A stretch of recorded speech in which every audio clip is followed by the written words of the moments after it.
I pulled into the driveway, tires crunching over gravel that hadn't changed since high school. The house looked like a Southern Living cover. White columns, fairy lights dripping from every edge, and valet boys in crisp shirts pretending they weren't cold. I stepped out alone. No date, no plus one. Just me and my Target-bought navy dress that suddenly felt like an insult. Inside, the house buzzed with a kind of polished warmth that didn't quite reach me. Everyone had champagne in hand. The air smelled like high-end perfume and catered canapes. I recognized faces, but most looked past me, like I was a coat someone forgot to hang up. My sister's friends glittered in dresses that could blind headlights. I caught a few familiar voices, laughter that skipped over my head like I wasn't there. I'd been gone a long time. Years, really. Moved out west, did my thing, didn't update the family group chat, didn't send Christmas cards. I just stepped back. And they were more than happy to let me fade. I scanned the room and saw my parents near the grand staircase. Mom looked like she'd just stepped off a yacht. Dad had his glass raised, talking to someone from the groom's side, probably some real estate developer or surgeon. My sister, Emily, was glowing. She was always glowing, even when she was 12 and lying about her grades. The whispers started early. Nothing direct, just fragments. She still doing whatever it was? I thought she moved to Oregon or something. No kids, right? Just lives alone? I smiled like it didn't sting. The kind of smile that says, I heard you, and I'm choosing not to bleed. My outfit, simple, clean, felt like an apology among sequins and designer shoes. I caught my reflection in a mirror. I didn't look unsuccessful. I just looked quiet. They still think I'm the one who never made it, I thought. Somewhere between the hors d'oeuvres and the first toast, I slipped into a memory. Emily on stage at a piano recital, Mom clapping loud enough to break glass. I had won first place, but she cried when Emily got second, said it built character. I worked night shifts through college. Emily got a fully paid sorority house and a Jeep for graduation. Still, they called her the overachiever. I've done things, big things, but I never needed to flaunt it. I believed in letting my work speak. The silence became a kind of armor. Then came the interactions. Emily greeted me with a smile so sugary I could have stirred it into coffee. I'm so glad you could come, she said, kissing the air near my cheek. Her fiancé, Carter, nodded once, more interested in his Rolex than my name. My mom pulled me into a side hug. We weren't sure you'd make it. Thought your little projects might keep you too busy, she said with a smile that cut. Conversations floated around me. Promotions, second homes, new schools for the kids. I stood there, nodding, sipping wine I couldn't pronounce. No one asked what I'd been up to. Not really. The photographer skipped me twice. I wasn't in a single family photo. I guess if there's no frame, there's no proof I was ever here. An older woman once told me, sometimes the loudest success is the one that doesn't need to scream. I had believed that, until now. Then Emily stepped up to the mic.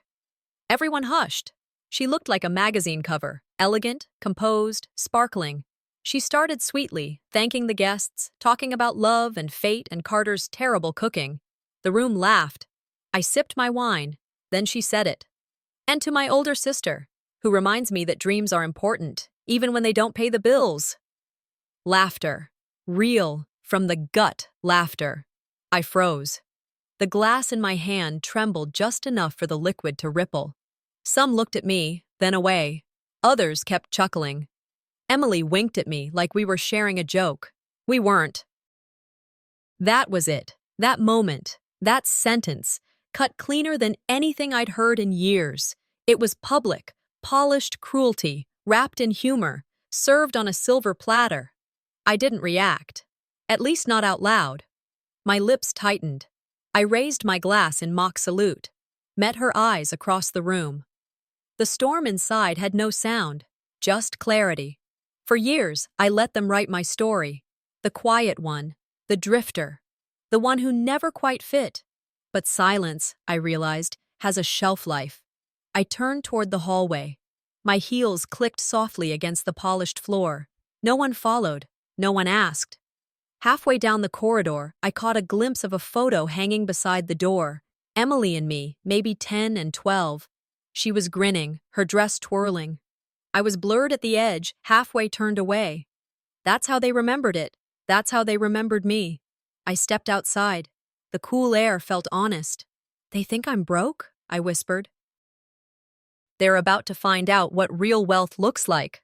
The applause still echoed faintly as I made my way back inside. The room hadn't shifted much, just the lighting, now softer and golden, like a filter trying too hard to romanticize something that wasn't. I slipped into a seat at the edge of the reception area, a table so far from the center it might as well have been outside. I picked up one of the glossy printed programs they had stacked on each table, half curious, half out of habit. My name was wrong. Margaret Clarkson. Not even close. I held it up like a mistake I was supposed to excuse. I looked around to see if anyone else noticed. Of course not. They were laughing at a story Carter's cousin was telling, something about spring break and tequila. No one noticed that I didn't belong in print, and apparently not in memory either. I folded the program in half and placed it back down next to my untouched glass of champagne. A voice boomed from the mic, the MC, cheerful as ever. And now, let's hear from those who really made this happen. I perked up. Some childish part of me thought maybe, just maybe. But then came the names. Cousins. Old friends. Their old choir teacher. A guy from Carter's fraternity. Not me, not even considered. I kept my face still, just nodded softly like I agreed with the whole thing. I didn't. I felt like furniture. Like something wheeled in for effect, but never plugged in. Somewhere behind me, someone said, "Did she ever settle down?" Another voice answered, "Still bouncing around, I think. Freelance or something. Not stable." She moved back in with roommates, right? It wasn't whispered enough. I heard every word, each one landing like a slow drip of something bitter. I reached for the wrong drink, someone else's. The waiter didn't correct me. My name tag wasn't even on the glass. No one noticed, or they did and didn't care. And maybe that's worse. Funny thing is, this wasn't the first time. A few Thanksgivings back, there was no chair for me, not missing, just never set out, like I was optional, like presents was too much to expect. I stood and slipped away toward the hallway. Not dramatic, just quiet. I needed a second. The air felt tight, and I couldn't remember when I last exhaled fully. As I passed the entrance table, I grabbed another program. Same mistake. Margaret. I ran my finger over the name like I could scrub it off, like ink would admit its error. If I vanished tomorrow, I thought, would they spell it wrong on my headstone too? It wasn't rage, not yet. It was something colder, something that didn't burn. It numbed. I wasn't sad. I was done. Done pretending omission was a mistake and not a decision. Out of habit, I paused at the glass door near the side patio. My reflection stared back at me. Black dress, same one I wore to my college graduation. I looked tired. Not in the face, in the shoulders, in the way I carried myself. I looked like someone who had spent years shrinking, trying not to make others uncomfortable with how much she'd grown. "You've earned your place," I whispered to my reflection. "Stop letting them redact you." I thought of something Maya Angelou once said, something I had underlined years ago in a book. If you're always trying to be normal, you'll never know how amazing you can be. The silence gave me space to imagine. What if they had asked me to speak? What would I have said? Not something sweet, not something expected. Maybe, behind every spotlight, there's someone holding it steady, even when it burns their hands. Maybe, you don't have to like me, but you will respect me, because I've earned that in places that don't hand it out like party favors. Maybe. Success doesn't always look like a ring or a mortgage or a photo op. Sometimes it looks like survival. Sometimes it looks like showing up when no one asked you to. I stepped back toward the main hall, the laughter louder now, fake as the floral arrangements. Venus was taking another round of applause, smiling, bowing, loving every second. I didn't stop walking, just passed the room slowly. Nobody turned to look, not even her. "You won't erase me again," I said under my breath. The night had deepened. The buzz from inside felt muffled as I stepped outside, heels sinking into the brick walkway near the valet stand. The air was still heavy with perfume and champagne, but quieter now. I leaned against the low stone wall, away from the crowd, trying to ground myself. I reached into my purse, digging for a tissue. My fingers brushed paper instead, folded, soft at the edges, familiar. I pulled it out slowly, confused at first. Then I saw my own handwriting, the letter. I had forgotten it was there. I wrote it months ago, after Venus announced her engagement. One of those long, meandering nights where silence grew too loud. I never mailed it. Never meant to. It was just for me, an old habit I hadn't grown out of. When I couldn't say it out loud, I wrote it down. I sat on the edge of the planter near the valet post, squinting under the yellow lamp overhead. The ink had smudged slightly along the crease. I'd written things I'd never said. Childhood memories, her laugh when we used to chase fireflies in the backyard, the tiny silver bracelet she gave me the summer we turned 10. I'd told her congratulations, truthfully. But I'd also asked if we could talk again, like we used to, before success and perception buried whatever was left of us. It was hopeful, naive, written by a version of me I didn't recognize anymore. I exhaled, folding it up again, tucking it back in my purse like a fragile relic. But in my haste, it slipped. I reached, but it was too late. Jason picked it up off the brick and glanced at the front. "This yours?" he asked. He stepped forward to hand it to me, but Venus appeared out of nowhere. She caught the envelope mid-air, eyes flicking over the handwriting. "I'll take that," she said, pulling it from his hand before I could answer. Wait. Too late. She opened it right there, under the valet light. I moved to stop her, but my legs didn't follow. I just stood there, exposed. She read in silence at first, then a smirk. "Wow," she said, loud enough for Jason and the valet and the couple behind us to hear. "You really thought this would change anything?" Jason looked between us, clearly uncomfortable. I couldn't look at him.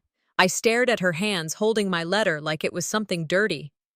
She turned and walked back toward the entrance, still reading, like it was entertainment. I stayed rooted. One of her bridesmaids joined her near the door. Venus passed the letter to her like a joke. "I always looked up to you, even when you didn't notice me." The girl read aloud with a laugh. "That's... yikes." My ears burned. I wanted to vanish, but I didn't move. A voice to my right whispered, "She wrote her a letter. That's kind of sad." My fists clenched at my sides, but I didn't cry. I didn't run. I just watched her parade that moment like it proved something. Inside me, something snapped, not like glass, but like rope, quiet and final. I'd spent years trying to earn something she had no intention of giving. If someone's never going to see you, no amount of light will make them look. A line came to me, sharp as it had the first time I heard it. "Never beg for a seat at a table where they've already decided you're disposable." I took a deep breath. I straightened my back. Then I walked forward, calm, deliberate. I passed her, past the group, and said clearly enough to land, "Hope you enjoyed the read." She blinked, just once, and for a moment, just a moment, she didn't know what to say. That was all I needed. I didn't linger. I headed toward my car. The valet had it waiting, ironic considering I hadn't given him the ticket yet. I walked to the driver's side, but then I heard it. "You really want to play it like this?" Her voice, sharp, wounded, defensive. I paused. I turned around slowly. I didn't answer. Sometimes silence says more than rage ever could. I walked back inside after that moment by the valet. I needed water, maybe something stronger, but I settled for a seat by the buffet where the lighting was low and the traffic thin. A few guests hovered nearby, picking over the shrimp cocktail and talking softly, soft enough to think I wouldn't hear. "She's still renting, I heard," said a woman in a tight sequin dress, the kind that sparkled every time she shifted. "Thought these people were supposed to be successful." Another voice, lighter but sharper. "She spends money on art, not stability. Maybe it's some kind of phase." I didn't have to guess. I felt their eyes flick to me, linger for just a second too long, then slide away like I was a smudge they didn't want to deal with. Venus was across the room, radiant as ever, holding court in her perfect white engagement dress, laughing like nothing had ever touched her. A quote came back to me, one I'd read a long time ago, maybe in a library corner where no one noticed me. The cruelest lies are told in whispers. And they had been whispering about me for years. I kept my face still. I poured water into a plastic cup. The hush between their sentences was louder than the words. And then, as if on cue, my mother appeared. Marisol. She moved gracefully, that slow glide she always used at parties like these. I watched as she approached Venus, rested a hand on her shoulder, and leaned in. A quiet congratulations. A knowing smile. The way only a mother can affirm a daughter in public. I passed her. She saw me. Her eyes met mine for just a second. Blank. Unreadable. She gave a small nod. No smile, no hello. It wasn't the first time, but somehow it hit harder this time.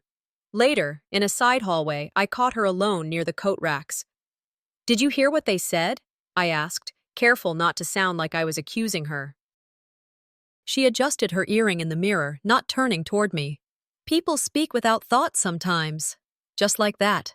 Brushed off like lint on a sleeve. Something small inside me cracked, not big enough to cry, just knew one more fracture in the structure that used to be trust. Back in the reception area, I saw Sylvia, the MC, chatting with two uncles about how polite and quiet I'd always been.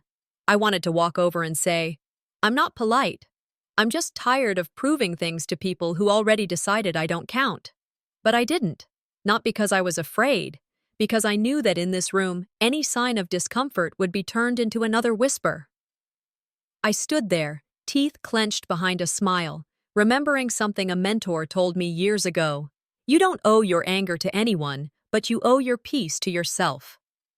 But what is peace, really? Is it silence? Or is silence just the price you pay for not making a scene? I wandered toward the back, to the service corridor near the kitchen. It was cooler there, quieter. I leaned against the wall, half-shadowed, and spotted another printed program on a utility table. I picked it up, same cheap font, same mistake in my name. But this time, I noticed something new. A dedication line from Jason, thanking those who built the little dreams behind the scenes. No names. But mine wasn't there. Not even as a formality, not even as fiction. That hit different. Not because I expected inclusion, but because they didn't even pretend I mattered. I looked up at the reflective surface of a stainless steel oven door. There I was. Same black dress I'd worn to my graduation years ago. Still fit, still looked decent. But my eyes, something in them felt foreign, composed, elegant, but burning. This wasn't grief anymore. This was awakening. I straightened, took a slow breath, and I whispered to no one, "You won't be erased again." It wasn't a vow. It wasn't anger. It was a shift. I wasn't sure how I'd prove it. Not yet, but I knew I couldn't keep disappearing for the comfort of people who only clapped when I was quiet. Venus laughed again from across the room. I looked at her. Really looked. She hadn't even noticed I'd left earlier. I reached into my purse, reflex, not thought, and my fingers brushed the edge of something sharp. Cold. Familiar. Intentional. I tightened my grip. The night had shifted, a little thinner, a little quieter. Some guests had started trickling out, heels clicking toward the valet, voices tired from too many fake laughs and polite small talk. I stepped back in from the parking lot, the air still clinging to my skin. There was that hum in the room, like the party was over, but no one wanted to be the first to admit it. As I passed near the bar, I heard a woman with a wine glass whisper to another. She didn't even bring a gift, I heard. It was subtle, just loud enough. No eye contact, no confrontation. Just the kind of sentence people throw out when they want to cut you without leaving marks. I kept walking. Clutch bag in hand, breath steady. Inside that bag was something I didn't expect to even see tonight, let alone use. But after the letter, the laughs, the erasures, I no longer believed in "let it go." A phrase looped in my head, steady and pointed. Silence isn't always golden. Sometimes it's just enabling. Venus was walking down the same hallway, phone pressed to her ear. I recognized that exaggerated tone she used when pretending to care. She saw me before I saw her, and for a split second, I thought she might turn. She didn't. She kept talking. I followed behind, just enough distance. We passed the linen closet, the staff entrance. She finished her call, slid her phone into her clutch, and turned. Our eyes locked. She didn't flinch. "Well," she smirked. "Looking for another moment to write about?" I didn't answer. Not yet. The sounds of plates being stacked behind the kitchen doors echoed around us. Staff moved in rhythm, invisible to the main event. Just like I'd been all night. "I'm not here to fight," I said finally, stepping closer. "But you're going to listen, just once." She rolled her eyes, started to move past me. I raised a hand, gently blocking her path. "You can leave after I say what I need to say. But you'll hear it first." Something changed in her face. She didn't expect me to stand my ground, not like this. "You keep mocking me like I'm a punchline," I said. "But you're playing a game you don't even understand the rules to." She laughed. Of course she did. I didn't stop. "You act like I'm weak. I'm not. You forget what I've seen, what I know. You think silence is safety? One more public stunt like tonight." And I stopped being quiet. Her eyes narrowed. "Is that a threat?" "No," I said calmly. "It's a truth you're not ready to hear."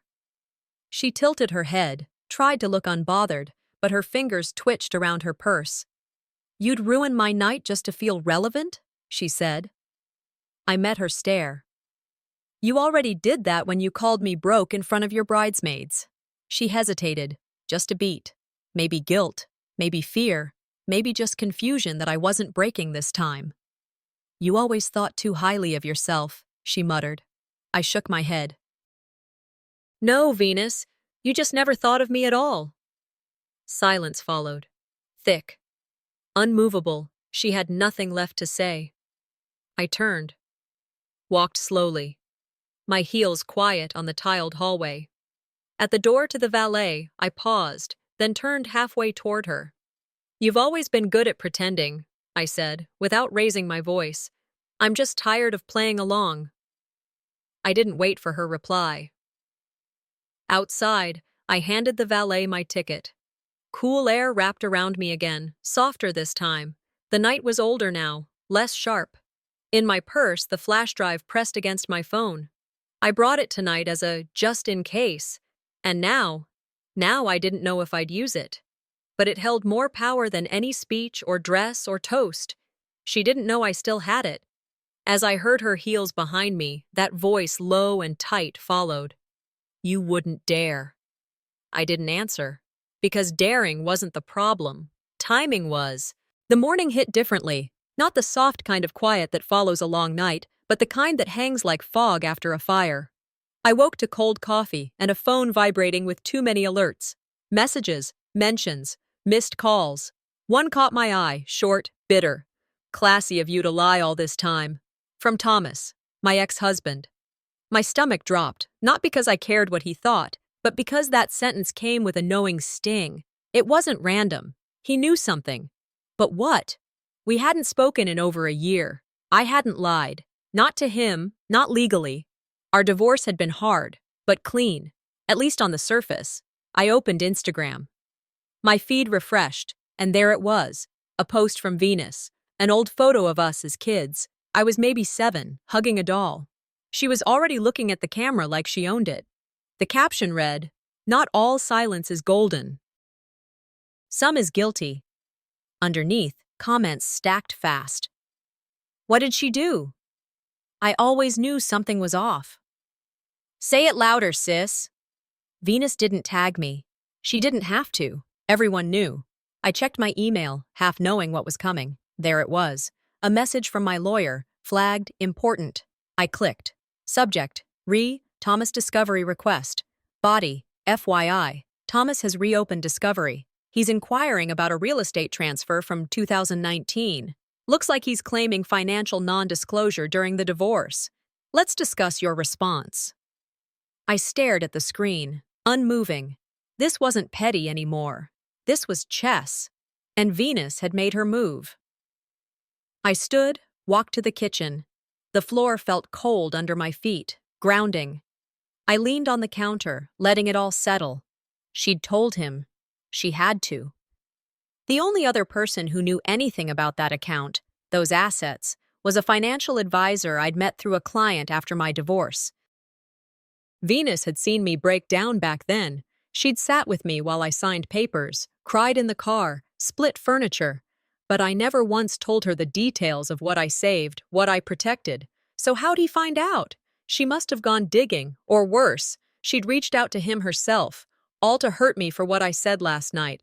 That was the line. You can claw at me all day, but don't invite outsiders into family blood. That's the final rule, and she broke it. I sat back down, breathing through fury. I wasn't afraid of court. I wasn't afraid of Thomas. I was tired of playing nice while they twisted knives and called it family. I replied to my lawyer. Understood. Let's prepare and counter. He won't like what we find. I pulled out the flash drive. That little silver piece of insurance I thought I'd never use. It had it all. Contracts, receipts, voice memos, screenshots, some of them with her voice on the other end, the kind of things she forgot I ever recorded. She thought I brought it for drama, but I brought it for defense. I opened a blank Word doc, typed a message, not to post, just to remind myself I wasn't the one shrinking. There's always more to the story. Be careful who you call broke. They might own the roof you're standing under. I stared at it, deleted it. Not yet. I wasn't here to perform. I was here to finish. I grabbed my planner, texted both my lawyer and my advisor. Let's schedule a private strategy call this week. The flash drive stayed next to me, like a loaded gun I had no shame keeping close. Then the phone buzzed again. Unknown number. Just one message. You think you're safe? Think again. I didn't flinch. Because fear? That's a luxury I stopped affording years ago. I woke that morning feeling heavier than before. The echoes of last night's sharp words followed me into my kitchen. Cupboard doors creaked, the coffee machine sputtered, and I felt like every creak was a reminder of the weight I was carrying. I sat at the small oak table, spread out the pieces of evidence I'd gathered.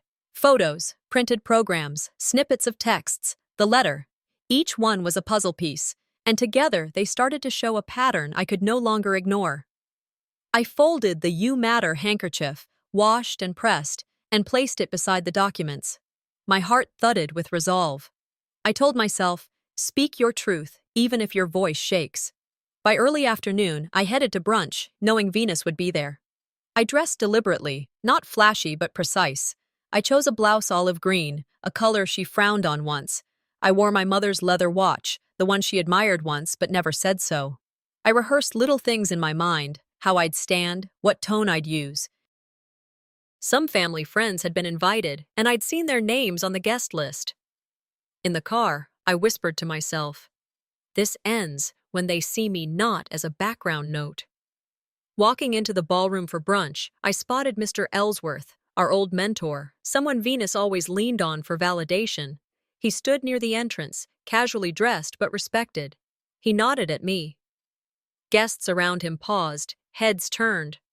The room shifted slightly at my arrival, like someone struck a chord. Venus hovered nearby, moving through the room as though in control. She intercepted Mr. Ellsworth, saying, I was just telling him about some behind-the-scenes roles most people never see. Her voice was soft, but brittle.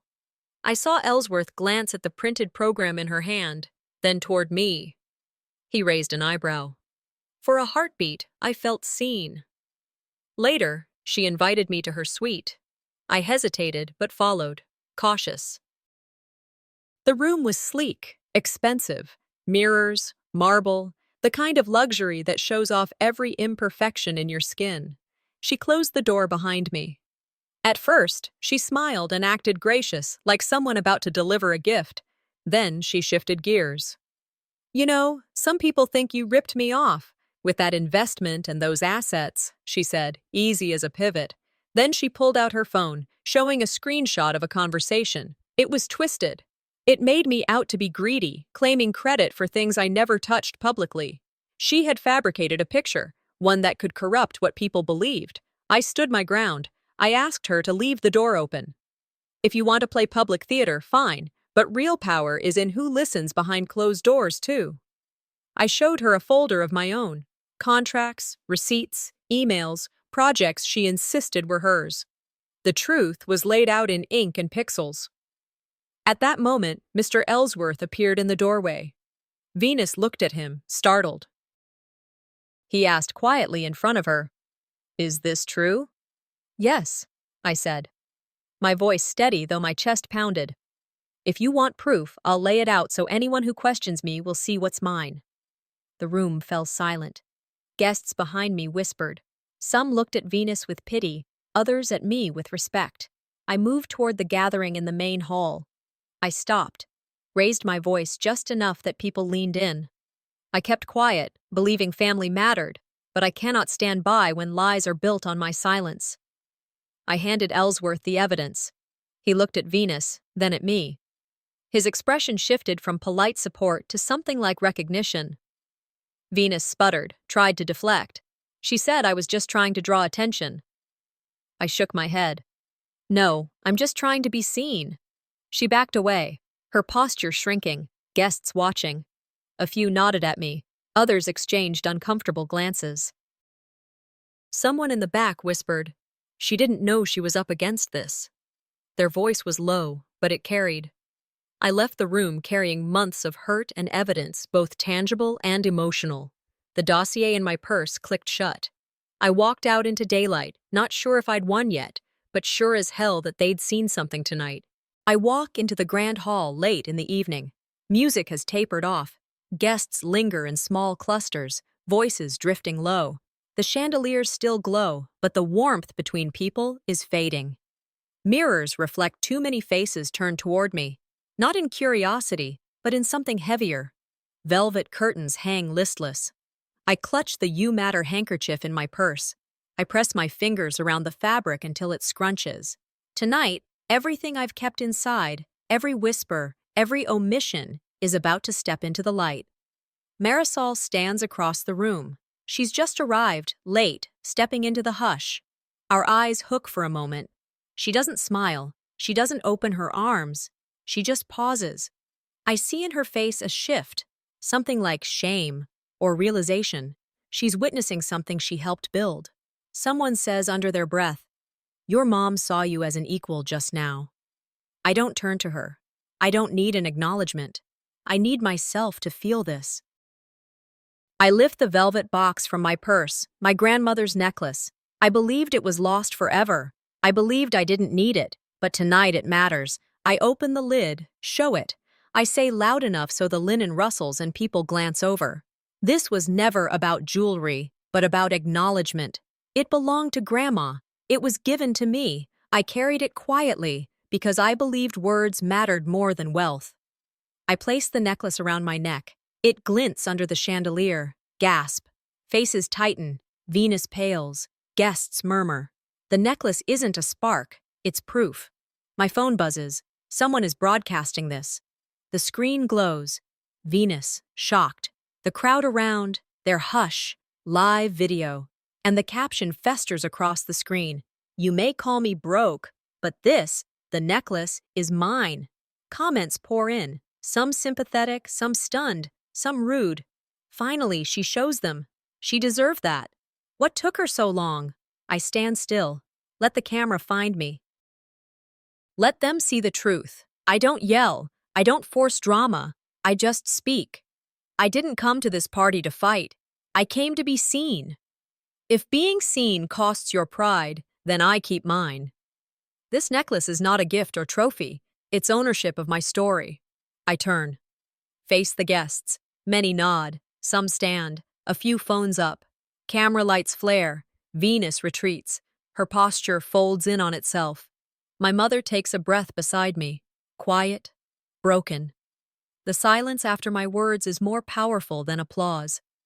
Venus opens her mouth. Something comes out, but I don't hear it. Because in that silence, I feel the weight lift. Like water finally spilled from a full cup. Like years of pretending, of shrinking, of whispers, of being invisible. Beginning to drift away. I tighten the clasp of the necklace. Let its cool chain remind me I earned this. I earned the sight of eyes that see me. There's an alert on my phone. A request. Press conference request from national media. I watch it pop up. I smile, but not triumphant. Resolute. The fight isn't over. But this chapter is done. Morning light slips through my blinds. I wake to dozens of messages, some from family, some from people I barely recognize. My name, for once, it's being spoken. The necklace rests on my dresser, still warm against my skin, the hashtags circulating, the discussions, the whispers I never asked for but needed. I crave silence at first, the urge to shut it all out. But I don't. Instead, I make coffee. The air smells like burnt cinnamon and fresh starts. I sit by the window, watch cars roll by, leaves dancing, something ordinary in motion. And I think of everything that brought me here. The whispers, the jabs, the times I almost turned away. Sometimes peace isn't quiet. It's earned, I murmur to myself. The phone buzzes. Uncle Richard. He's been quiet for years in family dinners, walls around him, but his voice is soft today. I saw everything. You handled it with class. His words land like rain on dry earth. He says many elders are thinking differently now. That being right matters more than being polite. Then, it's not about the money. It's about how you stood. I breathe out. More healing in those words than I expected. Later, I walk through Central Park, coat over my shoulders, no makeup, blending into the gray pavement and the early autumn trees. I watch a young girl feeding pigeons. One pigeon pecks at breadcrumbs, another waits patiently. I remember being the invisible child, told to be quiet. I swear I'd never cause waves. But now I know being calm doesn't mean being silent. It means standing firm without hate. I sit on a bench, close my eyes, let the breeze carry away years of tension. When I return home, I compose one final message online. Not long, not loud, just enough. To those who watched, judged, supported, thank you. This isn't revenge. This is closure. I hit send, then I turn off notifications, delete the app. Peace isn't performance. I text my mother. I hope we can talk someday. On equal ground. I don't expect her to reply. I clean up my small apartment. Books, photos, letters. Messy, lived in, mine. A few days later, I get a message from a small nonprofit for women in finance.